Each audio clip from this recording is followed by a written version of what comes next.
भारत के वजीर दफा राजनाथ सिंह LOC के ऊपर पहुंचकर अपने फौजियों को पाकिस्तान पर हमला करने की साजिश में जुटे हुए हैं। दोस्तों, भारत के वजीर दफा राजनाथ सिंह ने पाकिस्तान और चाइना के लिए एक बहुत बड़ा ऐलान किया है। कहा कि पाकिस्तान और चाइना पर अब हमने हमला करके इनको खत्म करना है। ये तो थी भारत की तैयारी। हम आज की इस वीडियो में आपको चाइना के मिसाइल गैरिजन का बताएंगे और आपको ये भी बताएंगे कि चाइना ने उस मिसाइल गैरिजन के ऊपर कौन कौन से खतरनाक तरीन जहाज लाकर तैनात किए हैं। भारत, चाइना और पाकिस्तान की बढ़ती हुई ताकत को देखकर पाकिस्तान और चाइना पर मुख्तलिफ किस्म के इल्जाम तराशियां और इन मुमालिक को डिस्टेबलाइज करने की कोशिश कर रहा है। वो भी आगे चलकर बताएंगे कि किस तरह दोनों मुल्कों के हालात खराब किए जा रहे हैं। छोटी सी गुजारिश है कि हमारे YouTube चैनल हसनात टीवी को सब्सक्राइब कीजिए, घंटी के निशान को दबाइए ताकि लेटेस्ट न्यूज बर वक्त आप तक पहुंचती रहे। नाजरीन, सबसे पहले हम चाइना के मिसाइल सेंटर, मिसाइल गैरिजन के बारे में बात करते हैं। चाइना ने लद्दाख से 382 किलोमीटर दूरी पर होतान एयरबेस पर एक जंगी जखीरा,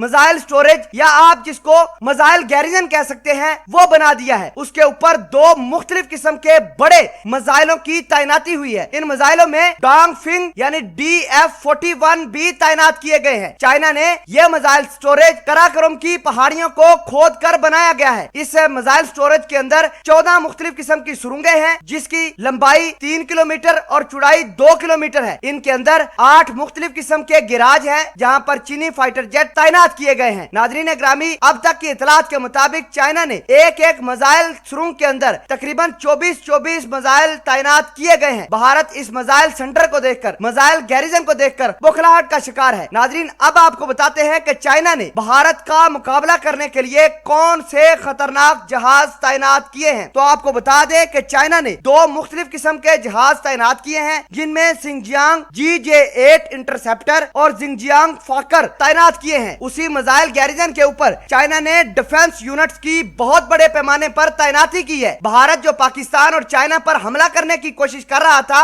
अब इंशाल्लाह कश्मीर के अलावा लद्दाख, अक्साई चीन सारे के सारे अब भारत के हाथ से जाएंगे। नाजरीन ग्रामी, चाइना ने जो जहाज तैनात किए हैं वो इतने हल्के हैं कि वो आधे हथियार, आधे फ्यूल के साथ बड़े सी बड़ी ऊंचाई के ऊपर भी हमला कर सकते हैं। चाइना का जिंगजियांग G8 इंटरसेप्टर रूसी साख्तर पर बनाया गया है, सिंगल सीटेड है और किसी भी ऊंचाई पर जाकर ये भारत को तबाह बर्बाद करेगा। ये जहाज न सिर्फ चाइना की सरहदों की हिफाजत कर रहे हैं बल्कि पाकिस्तान के अंदर भी, पाकिस्तान की सरहदों पर भी नजर बनाए हुए हैं। आपको चाइना के इस मिसाइल गैरिजन के बारे में मजीद बताते चले कि चाइना ने 1950 के अंदर यह मिसाइल गैरिजन जिंगजियांग प्रोविंस के अंदर बनाया था। कराकोरम की पहाड़ियों को खोद कर बनाया था। उसमें मुख्तलिफ किस्म के गिराज बनाए थे जिनको चाइना ने 2019 में एक्टिवेट किया था और 2019 के अंदर ही भारत को मारने का उधर प्लान बनाया था। भारत की ये इंटेलिजेंस फेलियर हुई कि चाइना इतने बड़े पैमाने पर हथियार जमा करता रहा, भारत को कुछ पता नहीं चला। भारत के 150 के करीब फौजियों ने अपने वजीर आजम और राजनाथ सिंह को